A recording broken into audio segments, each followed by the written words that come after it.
여러분, 온라인 21 큐티 18번째 날에 찾아오신 여러분을 환영합니다.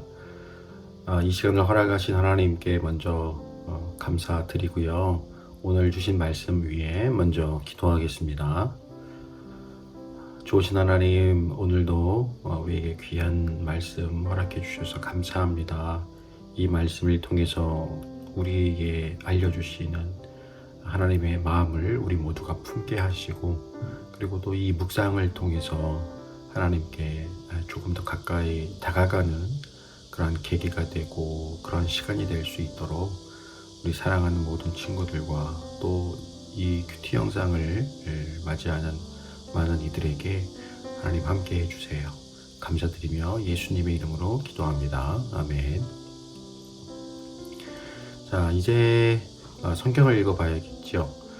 자, 오늘 말씀은 요한복음 13장 8절부터 17절 말씀이에요.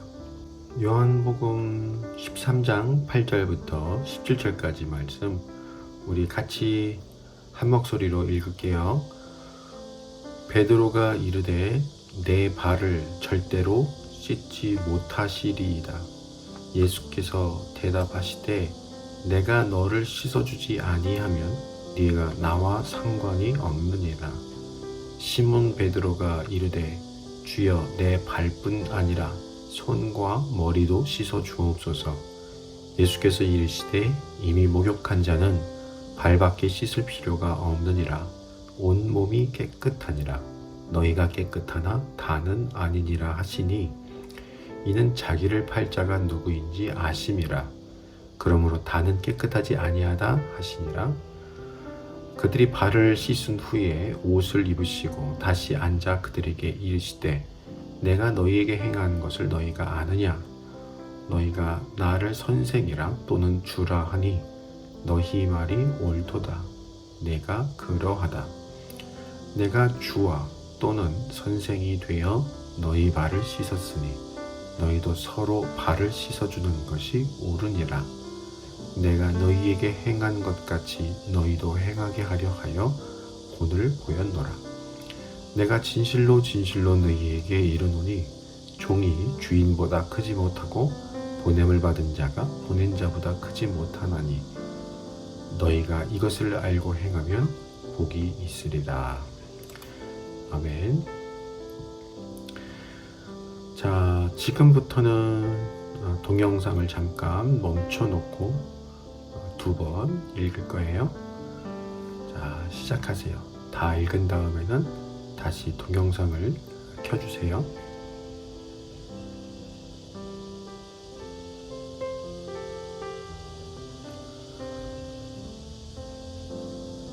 다 읽었어요? 자, 이제 말씀의 전체적인 내용을 좀 알아볼까요? 자, 오늘 본문은 최후의 만찬이라고 불리우는 예수님과 제자들의 6월절 전야 만찬에 있었던 사건 이야기예요. 다른 복음서들에도 최후의 만찬 사건이 다 기록되어 있지만 특이한 점이 있다면 다른 세 복음서에는 예수님의 몸과 피를 기념하는 성만찬과 관련된 기록이 실려 있는 반면 요한복음은 성만찬과 관련된 가르침 대신 제자들의 발을 씻기신 바로 이 사건이 유일하게 기록되어 있죠. 예수님이 저녁 식사를 하시던 중에 느닷없이 겉옷을 벗으시고 수건을 가져다가 허리에 두르시고 물을 떠다가 제자들의 발을 씻기시기 시작하세요.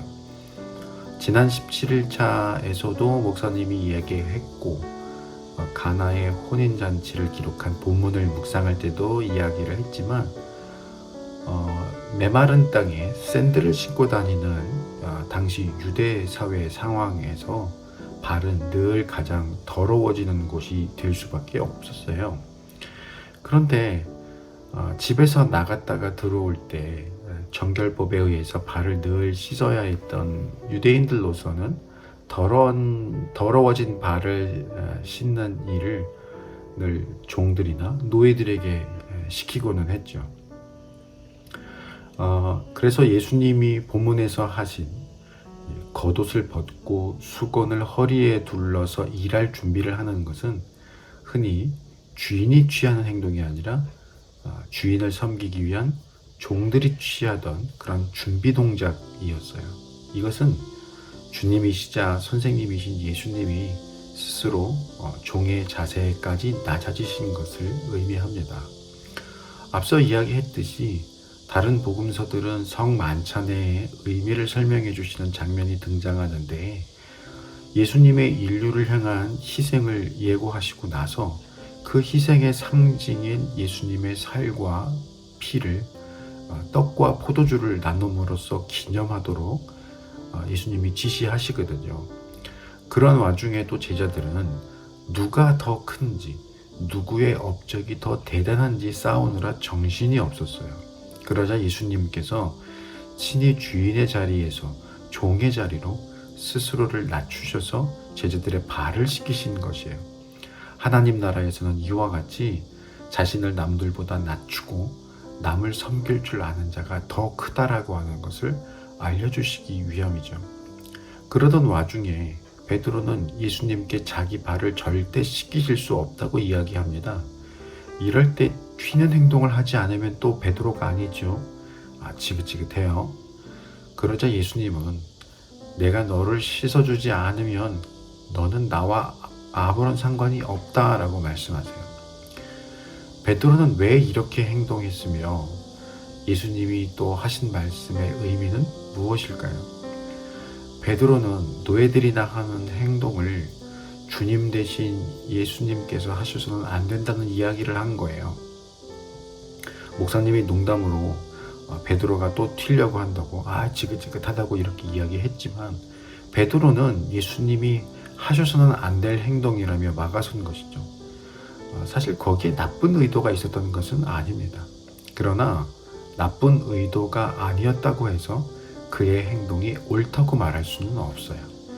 예수님은 깊은 영적 의미를 담아서 이 일을 행하신 것인데, 이를 이해하지 못했던 베드로는 그저 지극히 인간적인 생각으로 판단한 거예요. 이처럼 우리가 인간적인 생각에 머물러 있으면 하나님의 영적인 계획, 그 깊으신 뜻이 담겨있는 계획을 방해하고 나설 수도 있다는 것을 우리는 이 본문을 통해서 알 수 있게 돼요. 물론 예수님은 베드로의 이러한 판단을 문제 삼으시지는 않았어요. 베드로가 어떤 생각을 가지고 그렇게 했는지를 아셨기 때문이겠죠. 그랬기 때문에 꾸중하시지는 않아요. 7절에서 예수님은 내가 하는 것을 네가 지금은 알지 못하지만 이후에는 알 것이다 라고 말씀을 하셨죠. 여기서 이후라고 하는 것은 지혜의 영이신 성령께서 강림하신 이후를 말할 거예요. 그러니 어쩌면 베드로가 모르는 것이 당연합니다. 그러나 중요한 것은 베드로가 알지 못했기 때문에 예수님의 하시는 일을 막아섰다는 거예요.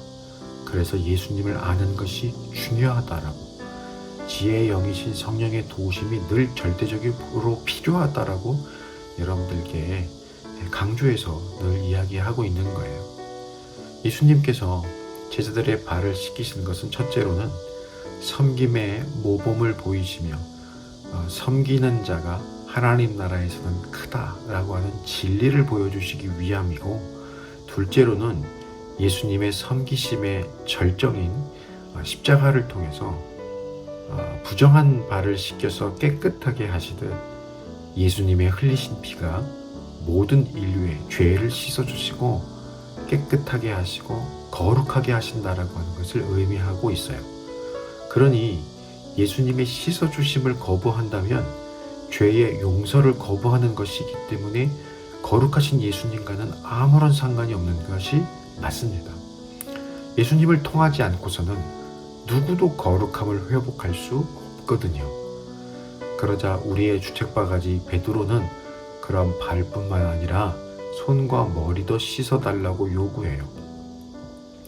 베드로가 주책바가지인 줄 이미 아시는 예수님은 이미 목욕한 자는 발밖에 씻을 필요가 없다. 너희가 깨끗하지만 전부 다는 아니다 라는 말씀을 하세요. 예수님은 나중에 제자들 안에 성령 하나님께서 임하실 것을 이미 아셨어요. 그러니 이미 목욕한 것처럼 깨끗하다 하신 거예요. 목욕한 사람은 더러워진 부분만 추가로 닦으면 되었어요. 그러나 그들 중 모두 다 성령 세례를 경험할 것은 아니죠. 누가 받지 못하죠? 예수님을 팔자 가롯 유다는 성령 세례를 경험하지 못하고, 즉 성령의 강림 또 성령의 임하심을 경험하지 못하고 그 전에 스스로 목숨을 끊을 것이기 때문에 너희들 중 다는 아니다 라고 말씀하신 거예요. 더불어 예수님은 너희가 나를 주님이라고도 하고 선생이라고도 한다. 너희들 관습에 선생이나 주님은 섬기는 사람이 아니라 섬김을 받는 사람이 아니냐, 씻어주는 사람이 아니라 씻김을 받는 사람이 아니냐. 그럼에도 불구하고 내가 이와 같이 너희를 씻어주었으니 너희도 서로 발을 씻어주는 섬김의 모습을 가져야 한다라고 말씀하세요. 누가 더 크냐, 그렇게 싸우는 것이 하나님 나라에서 옳은 것이 아니라 서로 섬기는 것이 하나님께서 보시기에 옳으며 또한 하나님이 기뻐하시는 일이다라고 가르쳐 주시는 것이죠. 구원의 놀라운 은혜, 사랑을 부어주신 예수님이 그의 생명으로 섬김을 보여주신 것 같이 하나님의 나라는 섬김으로 낮아지고 상대를 높이고 하나님을 높이는 것이 가장 큰 덕이라고 하는 것을 말씀하고 있어요. 교회는 바로 하나님 나라의 모델이자 통로의 역할을 하기 위해 이 땅에 세워졌습니다.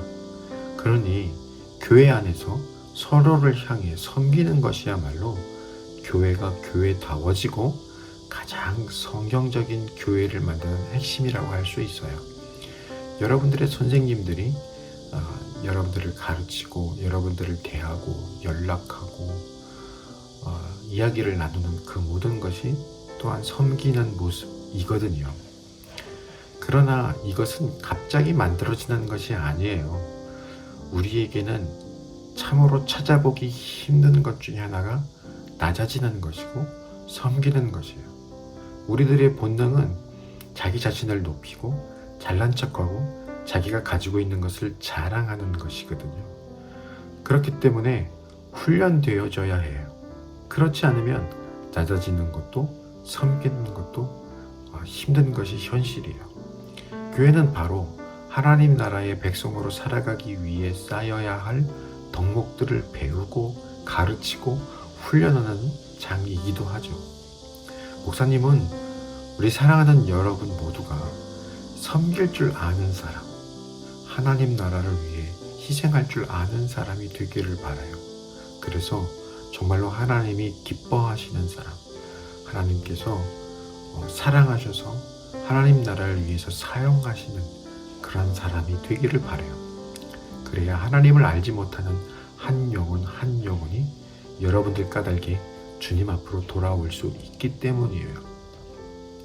이제 20일 큐티가 얼마 안 남았지만 큐티를 통해서 우리가 깨달아야 할 중요한 주제 가운데 하나 아니겠어요?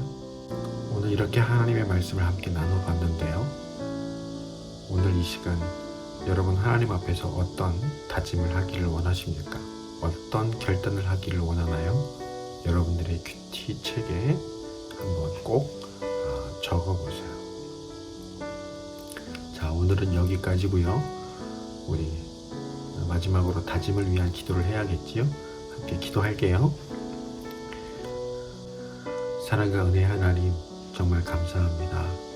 그 사랑이 어찌나 넓고 어찌나 깊으신지 십자가를 지시고 그 생명을 내어주시기까지 섬기시고 낮아지신 주님, 우리도 그 주님을 닮아 정말 낮아지는 사람이 되게 하시고 낮아지는 삶을 살아갈 수 있도록 도와주셔서 우리를 통하여 많은 영혼들이 주님 앞으로 돌아올 수 있도록 우리를 사용해 주시옵소서. 우리 사랑하는 친구들, 또 이 영상을 함께하는 모든 이들이 다시 한번 예수님을 닮는 그런 삶의 결단이 이 시간 있게 하시고 말씀을 통해서 하나님을 알고 하나님의 마음을 깨닫게 되는 이 시간 되도록 도와주옵소서.